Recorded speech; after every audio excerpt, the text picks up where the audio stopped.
Dios les bendiga en esta mañana a todos. Para mí es una bendición una vez más poder dirigirme a ustedes en esta ocasión en un tema tan importante para la pastoral.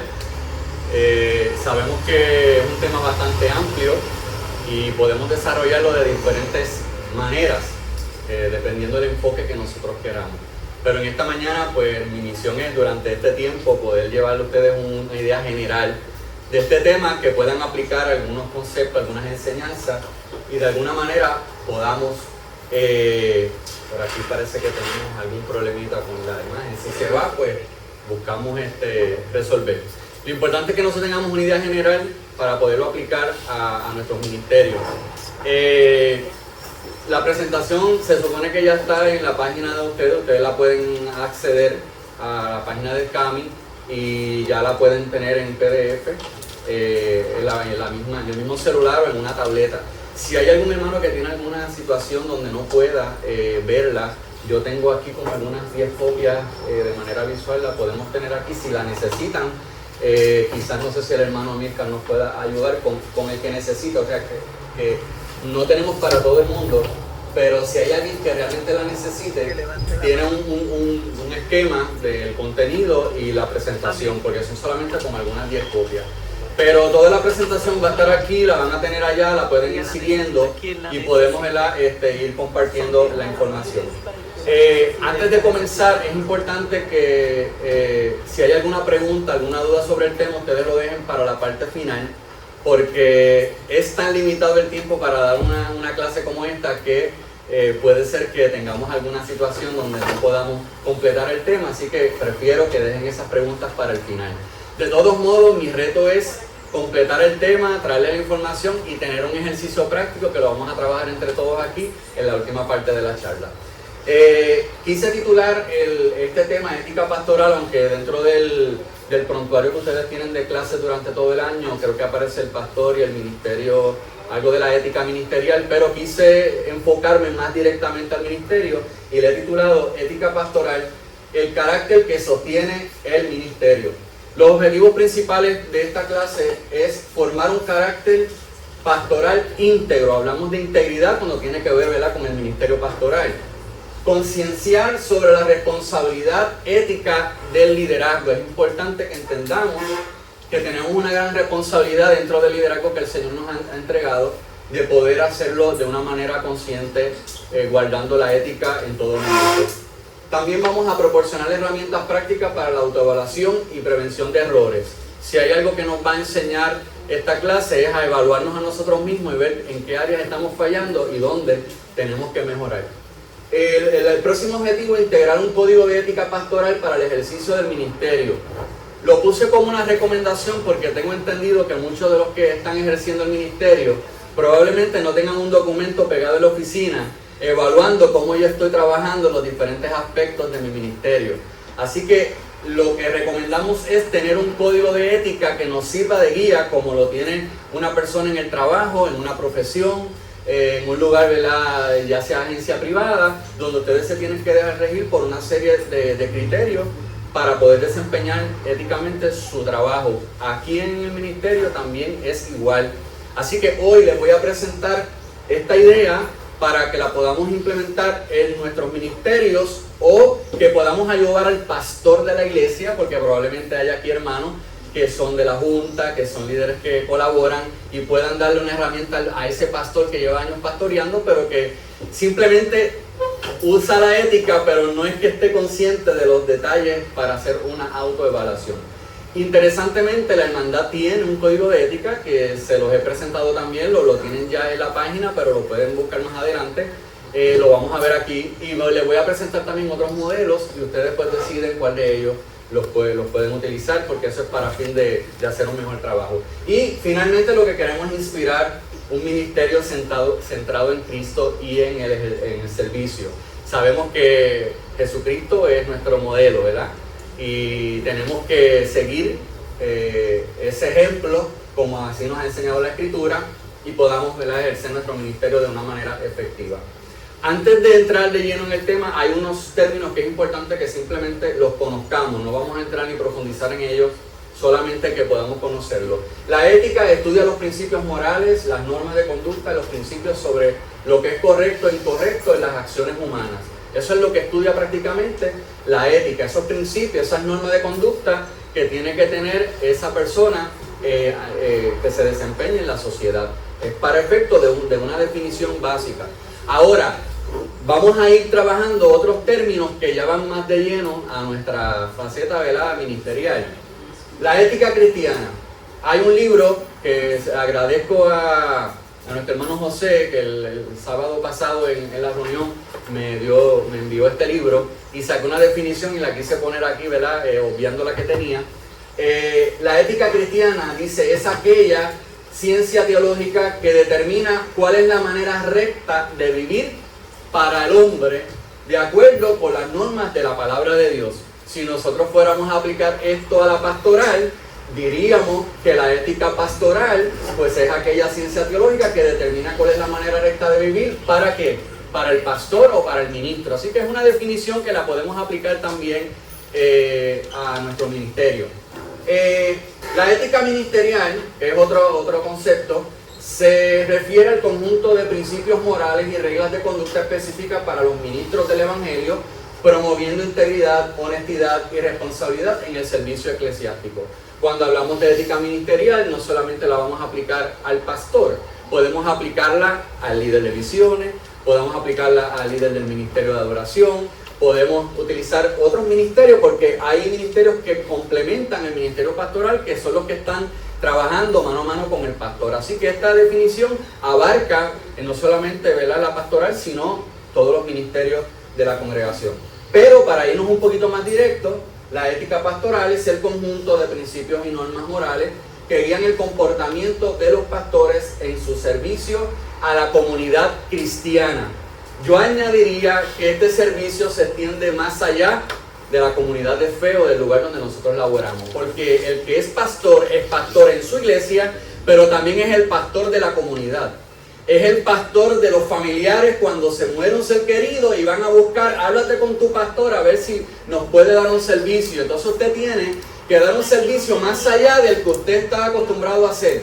Ya está trabajando con familiares de los otros. Probablemente si compartes en el municipio con el alcalde, ahí estás también dando una reflexión y estás impactando otras comunidades, otras áreas. Así que esto va un poquito más allá y es más amplia la definición en la parte práctica.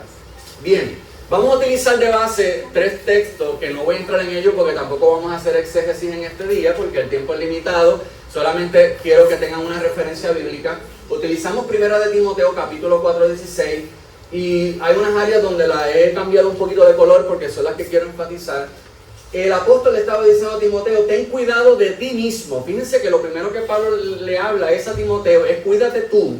O sea, hazte un análisis tú mismo dentro del ministerio y analízate cómo tú estás haciendo el trabajo. Ten cuidado de ti mismo y ¿de qué? De la doctrina, es decir, hay una doctrina, hay una sana doctrina, la doctrina de los apóstoles, la doctrina que está basada en Cristo Jesús, que es el fundamento, tienes que guardar. A ti mismo te tienes que guardar y también a la doctrina que estás llevando, ¿verdad?, por delante. Persiste en ello, así que habla de perseverancia, pues haciendo esto te salvarás a ti mismo y a los que te oyeren. El apóstol Pedro, escribiendo en el capítulo 5, los versos del 2 al 3, da un consejo a la pastoral, donde nos dice que apacentemos la grey de Dios que está entre nosotros y que lo hagamos ¿qué? Cuidando de ella, pero no lo hagamos por fuerza, sino que lo hagamos de manera que voluntaria, no por ganancia deshonesta. Fíjense que ya hay unos principios éticos que ya el apóstol nos está hablando. Con ánimo pronto, tenemos que hacerlo con deseo, pero ahí con diligencia, no podemos dejar las cosas para mañana. No como teniendo señorío, y ahí vamos a hablar ahorita de la autoridad que el Señor nos ha dado como pastores, y cómo algunos ejercen una autoridad que no es conforme al Señor. Entonces es que viene la manipulación y el control, que hermano, de eso yo les voy a contar ya en breve. Sino, por señoría sobre los que están a vuestro cuidado, sino siendo ejemplos. Ahí hay otra palabra importante, siendo ejemplos de la grey. Nosotros somos modelos de la congregación. La gente nos está mirando y no es que van a salir 5 o 6 pastores porque nos estén mirando, ¿verdad?, nuestro modelo y van a querer ser pastores, pero están viendo un modelo en nosotros que ellos van a querer también imitar. Y es importante que nosotros hagamos ese trabajo de manera responsable. Tito, también en el capítulo 1, versos del 7 al 9, dice, porque es necesario que el obispo sea ¿qué? Irreprensible. Y de todas esas cualidades que puedan ver ahí en adelante, irreprensible yo diría que es la que encierra todo lo demás. Y es una palabra bien importante, porque de aquí es importante que tengamos eso claro para poder entender el tema de hoy. No voy a leer todo lo demás porque no quiero entrar en exégesis ahí ni profundo, solamente que ustedes lo utilicen este texto como base para que puedan formar ese tema dentro de ese aspecto. La idea central de este tema prácticamente es que el ministerio pastoral no solo requiere un llamado, preparación y dones, exige también que un carácter que debe ser gobernado por principios éticos que reflejen ¿a quién? A Cristo. Mire, el llamado es importante porque sin llamado no se puede pastorear. El que entre en este ministerio y no tenga un llamado, tiene que orar al Señor, porque es que sin un llamado es difícil perseverar.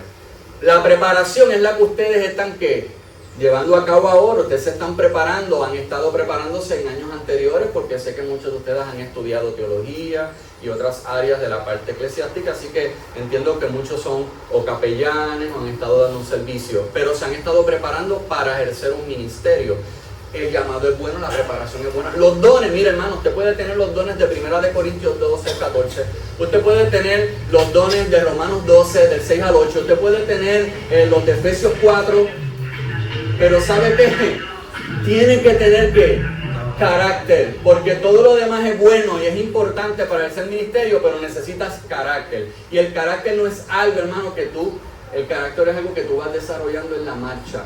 No es algo que tú naces así de momento, tengo el carácter de pastor, el carácter para ejercer un ministerio. Esto es algo que lo vamos desarrollando en la medida que vamos creciendo en la fe, creciendo en la preparación, instruyéndonos en la palabra, aprendiendo de los ejemplos bíblicos, pero también de aquellos que nos están modelando, que son los que han comenzado, ¿verdad?, estos ministerios. Así que más bien es una idea para que se mantenga en nuestra mente y podamos tener, ¿verdad? Si fuéramos a resumir entonces todos estos conceptos y dijéramos pues una definición general de ética pastoral, pudiéramos concluir que es el conjunto de principios morales y espirituales que gobiernan la conducta del pastor en su vida personal y en su ejercicio ministerial, porque todo comienza con nosotros. Yo me tengo que aplicar todo lo que el Señor nos enseña, y ya por ahí el apóstol Pablo fue claro con Timoteo, y es la enseñanza que el Señor nos da primeramente a nosotros para luego poder ejercer el ministerio de manera óptima.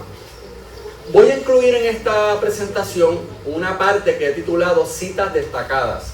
Van a ver este título en varias de la presentación, porque lo que he hecho es utilizar toda la literatura de libros que he leído en estos días, que créanme que le he dado duro de hace unos meses para acá, libros de 300 y 400 páginas para poder tener mi mente clara, pero mientras más he leído, más difícil ha sido poder, ¿verdad?, sacar el contenido de lo que quiero compartir con ustedes.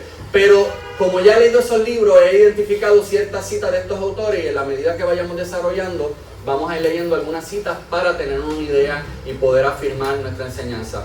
Lo importante es que todos estos libros, ustedes los van a tener siempre en una foto para que digan, ¿de dónde es ese libro? Me gustaría conseguirlo, pues ya no tienen que sacarle foto porque ya todo está ahí. Todos estos libros los tengo yo porque no he utilizado libros que yo no haya leído ni que yo haya, ¿verdad? Esto no es que yo lo cogí de internet y vamos a ponerlo aquí porque lo dijo fulano. Si ustedes quieren ver los libros, estos libros que ustedes van a ver ahí, los tengo aquí para que ustedes los puedan hojear, si acaso en el receso les quieran tirar una foto o alguna pregunta, porque por lo menos me conozco el contenido de cada uno de ellos. El pastor Pedro Núñez, un escritor ya reconocido, ¿verdad?, del ambiente cristiano, al hablar sobre la crisis de ética ministerial en su libro de Pastores y Predicadores, menciona algunas causas de despido de pastores en los Estados Unidos en los últimos 20 años. Y entre esas cosas él habla que hay falta de ¿qué? De comunicación, el uso inapropiado de las redes. Hay una de cosas que se dan en las redes, y cuando uno es un ministro del Señor tiene que tener cuidado cómo utiliza las redes. El plagio, personas que están plagiando sermones exactamente como están y predican y nadie se lleva el crédito, ¿verdad? Y son tremendos sermones, pero lo sacó exactamente como lo predicó fulano de tal de allá de otro país. Hay que tener cuidado con eso, hermano. Inmoralidad, una de las situaciones más complejas donde el testimonio se afecta es inmoralidad.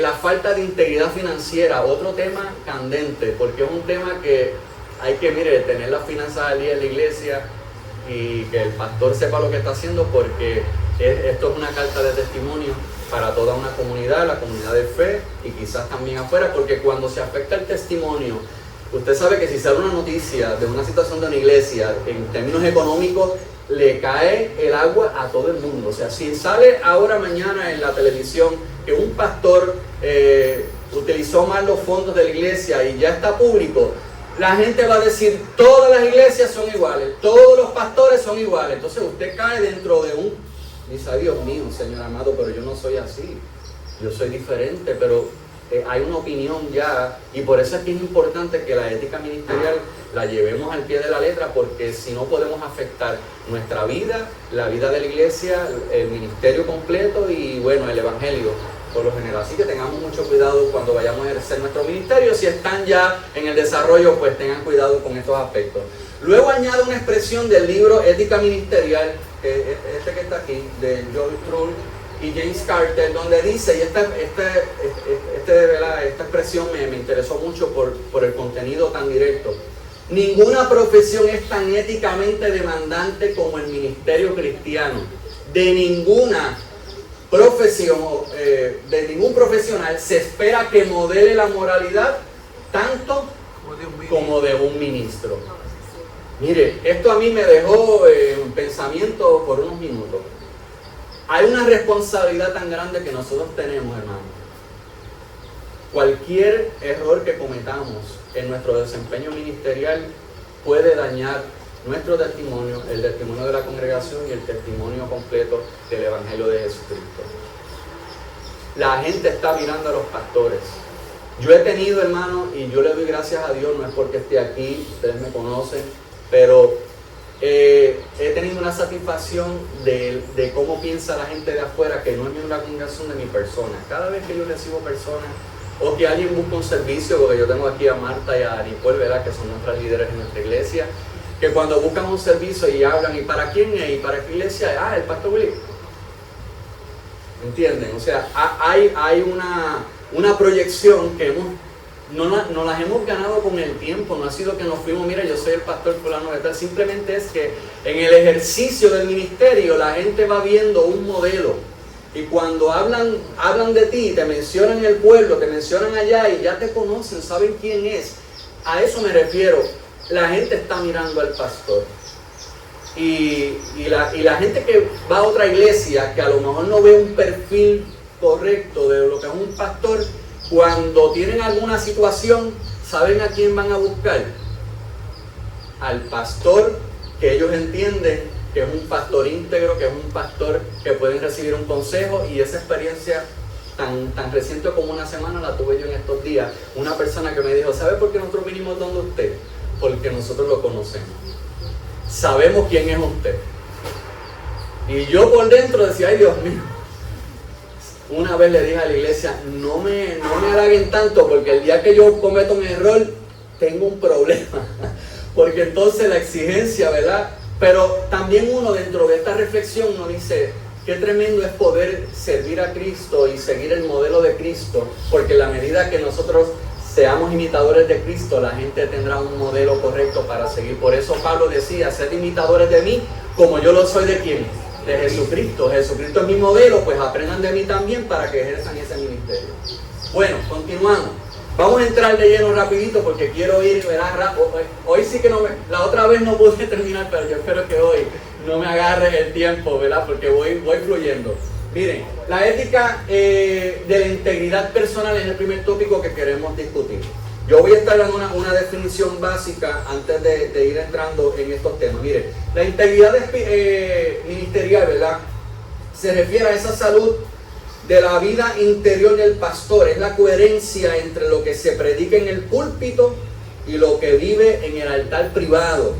implica una dependencia real de las disciplinas espirituales. ¿Cuáles son esas disciplinas espirituales del creyente? La oración, el ayuno, la lectura bíblica, una actitud de adorador cuando estamos en los servicios, sí, porque hay pastores que se sientan y nada, pero esos pastores que se envuelven en la alabanza, en la adoración y se entregan, también queremos ver pastores que estén en esa disciplina. Importante, tomen eso, ¿verdad? Porque yo que soy un músico y adorador de muchos años, cuando yo voy a una iglesia, no importa, hermano, la música, no importa lo que estén al frente, yo vine a adorar al Señor y mi tiempo es para adorar al Señor.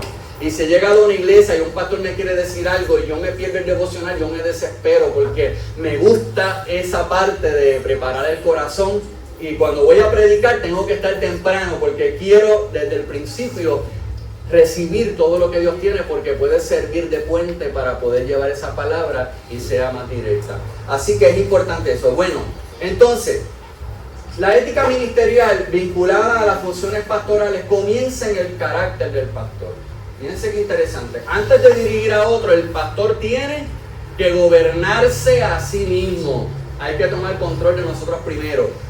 Primera de Timoteo 3:2 nos dice la palabra que irreprensible, que significa sin acusación legítima de conducta inmoral o deshonesta.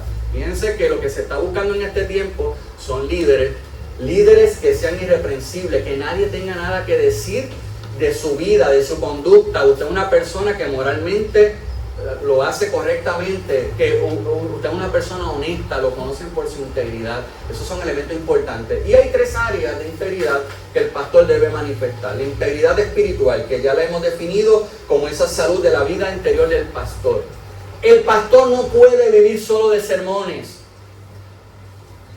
El pastor no puede vivir solo de estudios bíblicos. Y preparación ministerial. Debe tener encuentros reales con Dios, hermano. Esto es bien importante. Estamos en un tiempo donde, como la tarea es tan fuerte, la tarea ministerial, estamos envueltos en el mensaje, en el estudio, aquí y de allá, y nos hemos olvidado de ir al cuarto de oración, al cuarto de guerra. Y estamos dependiendo de la oración que hacemos solamente para preparar el estudio. Y entonces, mire hermano, a veces Dios nos tiene que llamar la atención. Dios tiene muchas maneras de llamarnos la atención y de que nosotros pasemos un tiempito. Si usted va a las estadísticas de Barna, de Lifeway Research, de otras organizaciones de Estados Unidos que trabajan con estadísticas, usted se va a asombrar, hermano, la cantidad de pastores que están ejerciendo sus ministerios y le están dando poco valor, poco tiempo. No es el valor. El pastor sabe que tiene que orar, pero el problema es que el ministerio y todas las tareas nos llevan a un ritmo tan acelerado que a veces no tenemos ni tiempo. Yo no sé si a usted le ha pasado que usted necesita un espacio. En estos días, hace como una semana atrás, el Señor me tuvo que detener porque yo estaba muy atareado de muchas cosas. Y por dos días, hermano, no podía contestar ni siquiera a los líderes o personas que estaban enviando mensajes porque el Señor me estaba pidiendo un tiempo con Él. De ahí nació un mensaje el domingo pasado, hermoso, que el Señor bendijo a la iglesia, de la necesidad de la presencia de Dios, porque tenemos que anhelar la presencia de Dios. Y es importante que el pastor no dependa solamente de ese tiempo cuando va a preparar un sermón, un estudio, sino que tenga un tiempo de intimidad con Dios, porque son las herramientas que el Señor nos ha dado espirituales para poder permanecer. Así que oración, ayuno, Biblia, tiempo de comunión, todo eso.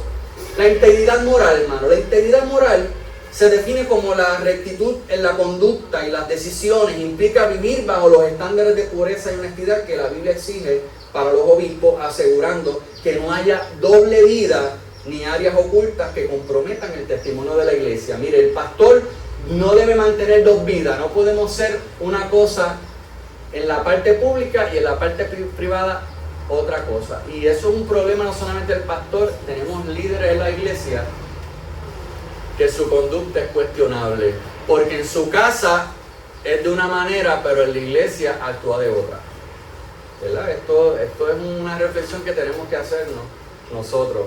Tiene que haber una coherencia entre ambas cosas, que cuando tú veas a la gente, conoces al pastor tanto en la parte de la privada y afuera, es la misma persona. Si le preguntas a sus hijos por su papá, que es pastor, que puedan hablar bien de él, no que digan, papi es una cosa en el altar cuando predica, pero en casa. Claro, hay un concepto diferente en el hecho de que es el papá o es la mamá. Y ahí pues los hijos siempre no les gusta que les regañen, no les gusta, ¿verdad?, que le llamen la atención, pero una cosa es eso y una cosa es, hermano, a mí he tenido experiencias donde mi hija ha expresado, mis hijos, los dos, han expresado palabras y me ha llenado tanto, hermano, que ellos digan que quieren que yo voy a hacer lo que hace mi papá o yo hago lo que mi papá haría, porque han visto ese modelo y para mí eso ha sido gratificante. Lo he escuchado en algún testimonio, quizás ahora en la adultez, porque uno lo que siembra lo va cosechando, ¿verdad?, en el futuro. Y es lindo, hermano, escuchar a un hijo que pueda hablar bien de ti y que tenga un concepto cuando tienen problemas, como uno de mis hijos que hace poquito nos contó una serie de situaciones y él salió con nosotros y cuando él hablaba yo decía, wow, Señor, hicimos nuestro trabajo, ¿verdad? Porque fuimos un modelo para ellos y es importante que el pastor tome eso en consideración. Lo próximo, hermano, integridad emocional. El pastor debe aprender a manejar sus emociones ante críticas, presiones, conflictos, decepciones de una manera que saludable, y eso es prácticamente no es otra cosa que tener una madurez para manejar el estrés, la crítica, las frustraciones que vienen al ministerio. Mire, hermano, hay tantas cosas que se dan dentro de este ministerio. Los que han ejercido ya el ministerio llevan unos añitos. Usted sabe cuántas presiones uno recibe, cuántas críticas. La más reciente mía se fue una semana y enterarme de personas de la iglesia que están hablando del pastor y de su esposa. Y tú los escuchas así, y pues uno dice, wow, todavía esas dinámicas se dan y después de tantos años. O sea, esto no es algo que se va a terminar ahora. Siempre habrá alguien que va a criticar al pastor, porque la gente, dentro de ellos, yo no sé si es que quieren un pastor perfecto, ¿verdad? Pero hay una expectativa de cada persona de cómo debe ser el pastor, qué debe hacer el pastor, cómo debe ser la esposa del pastor, si saluda o no saluda, si canta o no canta, si ejerce un ministerio se queda sentada, si se queda sentada no sirve para nada, pero si está en los ministerios 3 o 4 que ya se quiere llevar la gloria. Entonces, hermano, es una cosa, una expectativa tan tremenda que se nos hace difícil. Tú estás lidiando con el ministerio, pero estás viendo todo esto, es una cosa tremenda. Mire, los conflictos, ¿sabe cuántas decepciones uno se lleva en el ministerio? ¿Cuántos líderes yo tuve que estaban conmigo y en un momento me dejaron solo? Yo les puedo hablar, hermano, de conspiración, yo les puedo hablar de crítica, yo les puedo hablar de cuando tú le dedicas tiempo a una persona y después de la noche a la mañana desaparece y te dejó, y tú tanto que le dedicaste. Y esas son las frustraciones que nos llegan a nosotros. ¿Cómo tú manejas eso como pastor? Que arremetes con la iglesia y utilizas el sermón del domingo para sacar todo lo que tienes por dentro. Tenga cuidado, hermano. El pastor tiene que tener una integridad emocional. Muchos de los líderes, y yo tengo 2 líderes aquí, tengo a Milcar también, que es de nuestra iglesia. Hay muchas cosas que yo estoy al frente llevando palabras, ministrando tremendamente, pero por dentro, hermano, estoy con frustraciones, con situaciones y no las manifiesto. ¿Por qué? Porque yo tengo que bregar con eso. Si Dios me llamó para esto, pues aquí estoy. Por eso es que tiene que haber un llamado, hermano, porque si no uno, mire, cuando yo converso con mi esposa, a veces me dice, si yo fuera pastora, ya, Dios mío. O sea, quieren rápido, tú sabes, pero gracias a Dios que estoy yo ahí al frente, el Señor me está guiando, porque he tenido siempre mi pensamiento, Señor, que yo vea a la gente y a los hermanos como tú los verías. Es una cosa que yo he aprendido en este ministerio, hermano, a ver la gente como Dios los vería. Si uno quisiera caerles arriba, pero hermano, usted va bregando con eso. Señor, trabaja conmigo, trabaja con mis emociones, Señor, control. Tengo que mantener, ¿verdad?, ese porte, tengo que estar ahí, ese temple para poder ser. Mira, hermano, esto es una cosa. Así que si usted no tiene llamado, pídele al Señor que le confirme o que le hable sobre eso, porque se supone que los que estamos aquí todos tenemos algún llamado, ¿verdad? Ya, claro, por lo menos una sola vez. Pero de vez en cuando pedirle unas confirmaciones adicionales no está de más, porque aún con una, mire, uno tiembla, dice, Señor, confírmame esto porque si no muero. Mire, citas destacadas del pastor Hernández Díaz, esto es un libro que yo lo utilicé en la otra charla. Si un pastor pierde la credibilidad, pierde también ¿qué? Su ministerio. La integridad del pastor es el fundamento sobre el cual se construye el ministerio. Guarde su integridad como pastor, su integridad espiritual, su integridad moral, su integridad, todas las áreas que hemos discutido. Vamos a guardar eso porque va a ser la base de nuestro ministerio. Bien, otra cita destacada de este libro que se lo recomiendo, un libro bastante completo de ética ministerial, por lo menos de los que se consiguen en librerías, porque realmente, hermanos, en las librerías de Puerto Rico, 1 o 2 libros puede conseguir de ética ministerial, lamentablemente. De hecho, el autor especifica, ¿verdad?, parte de la necesidad que hay. Hay mucho material en inglés, pero en español, ¿verdad?, pues no se han dado la tarea de preparar muchos manuales. Construir un ministerio sobre la base de la integridad requiere que el sentido del llamamiento y el concepto de servicio en un ministro sean bíblicos, éticos y semejantes a Cristo. Por eso es que la Biblia sigue siendo nuestro fundamento y Cristo sigue siendo nuestro fundamento, porque ahí es donde vamos a basar, ¿verdad?, esa integridad dentro de esos límites. Otra cita, para pasar entonces al próximo punto. En el libro Ética Cristiana, Miguel Núñez, citando a Patrick Nunez y Ronald Nichener, en la matriz de la ética cristiana, afirma: la ética cristiana es mucho más que simplemente seguir una lista de reglas que podemos cotejar día a día. Es pensar mucho y cuidadosamente acerca de lo que significa ser un seguidor de Cristo en las decisiones diarias, con el máximo respeto por Dios y por los demás. Así que la ética nos está llamando a utilizar a Cristo como modelo. La Biblia es nuestro modelo, y si tú utilizas ese modelo, vas a comenzar bien en ese ministerio.